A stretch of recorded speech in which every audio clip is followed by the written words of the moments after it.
Assalamualaikum warahmatullahi wabarakatuh. Selamat siang adik-adik sekalian. Dalam pertemuan kali ini, materi kita mengenai revolusi-revolusi besar di dunia.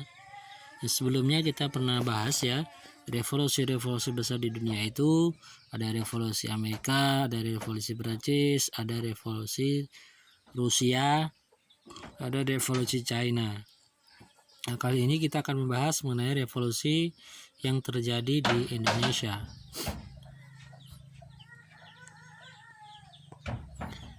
Revolusi Indonesia. Latar belakang munculnya revolusi Indonesia, ya. Pernyataan lahirnya Negara Kesatuan Republik Indonesia itu sekitar tahun 1944.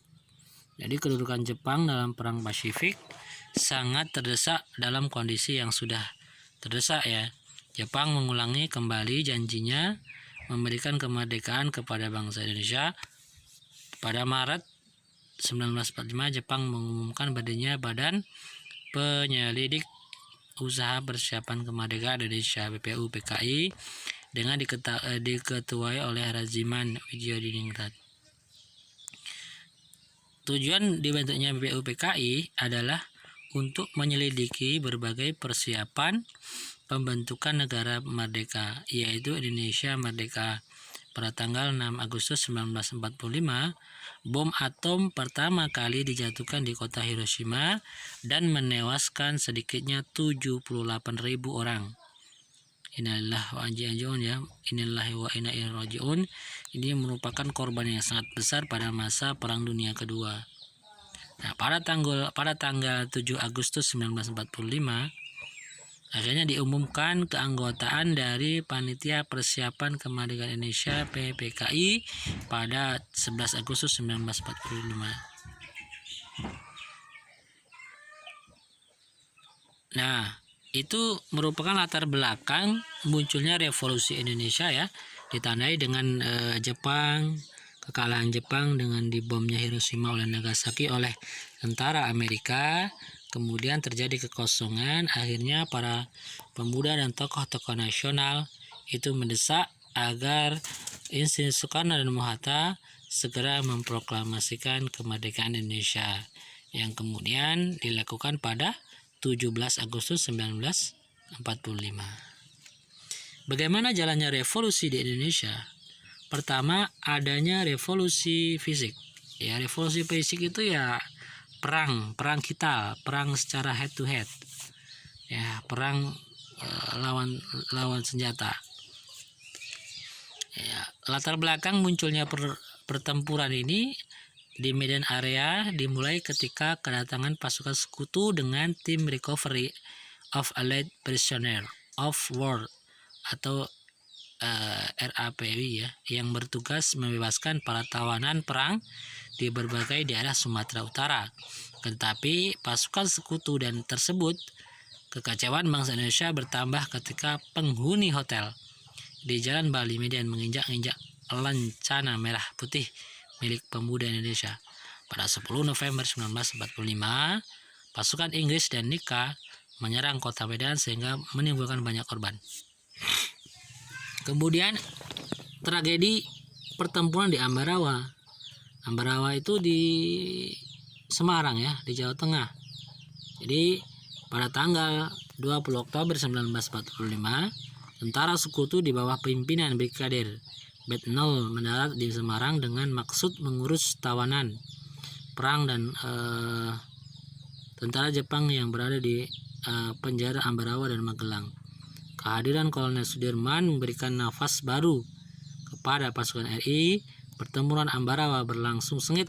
Pada 15 Desember 1945 pertempuran berakhir dan Indonesia berhasil merebut Ambarawa serta memaksa sekutu menarik kembali pasukannya dari Ambarawa ke Semarang. Ya, kemudian yang tidak kalah serunya lagi yang sudah terkenal yaitu pertempuran di Surabaya. Kalian bisa lihat pada gambar tersebut bahwa pertempuran itu terjadi 10 November 1945 di Surabaya dan dipimpin oleh Bung Tomo, mengeluarkan semangat perjuangan perjuangannya untuk membangkitkan semangat-semangat para pejuang di Surabaya.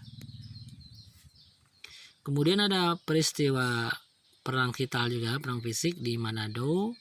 Peristiwa di Jawa Barat ada Bandung Lautan Api, pertempuran Margarana atau puputan di Margana, yaitu tempatnya di Bali. Nah, yang tidak kalah pentingnya yaitu perang diplomasi. Jadi selain perang fisik juga ada perang diplomasi, perundingan lah ya.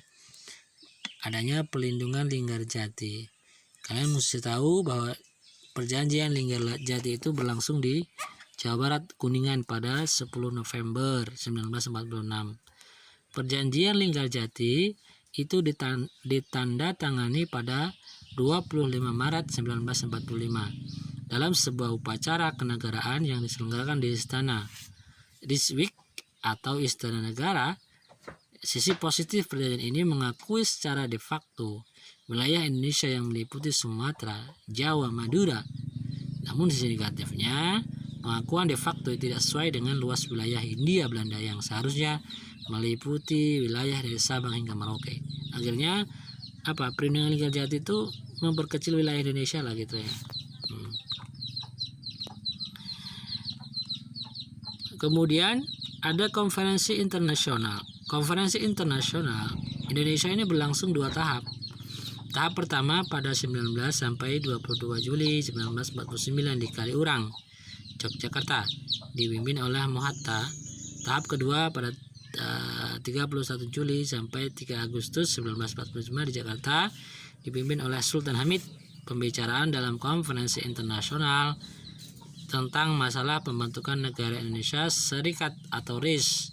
Di antaranya menyangkut masalah tata susunan dan hak pemerintah RIS serta bentuk kerjasama antara RIS dan Belanda dalam perserikatan internasional. Kemudian yang keenam, keterkaitan revolusi besar dunia terhadap kehidupan bangsa Indonesia.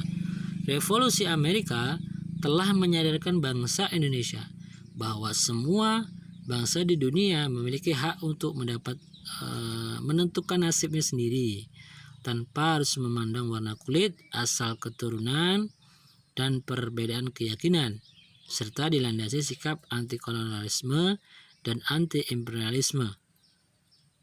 Kesadaran ini mempengaruhi perjuangan organisasi pergerakan kebangsaan Indonesia. Hal ini terbukti Perhimpunan Indonesia itu mengusahakan suatu pemerintah Indonesia yang bertanggung jawab kepada rakyatnya.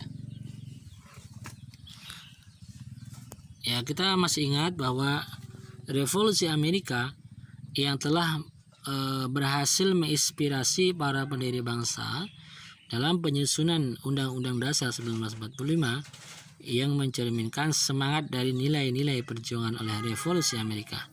Nilai-nilai mengenai kesetaraan dan kemanusiaan dan keadilan tercermin dalam frasa-frasa contohnya seperti kemerdekaan itu adalah hak segala bangsa karena itu tidak sesuai dengan perikemanusiaan dan perikeadilan dalam rangka mewujudkan pemerintahan negara Indonesia yang melindungi segenap bangsa Indonesia dan seluruh tumpah darah Indonesia.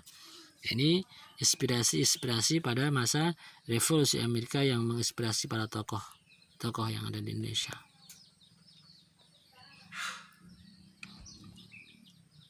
Oke. Ya. Adanya ideologi. Jadi ada beberapa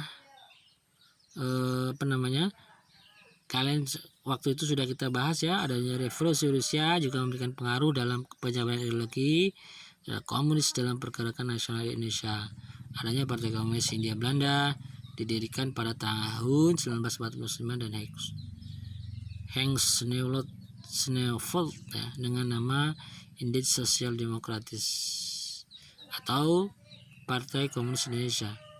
Nah, ini yang kemudian terjadi pemberontakan G30 PKI itu ya. Nah, berbeda dengan revolusi pada Amerika, Perancis dan Rusia, maka revolusi Cina yang mengubah Cina menjadi lebih banyak berpengaruh setelah Indonesia merdeka.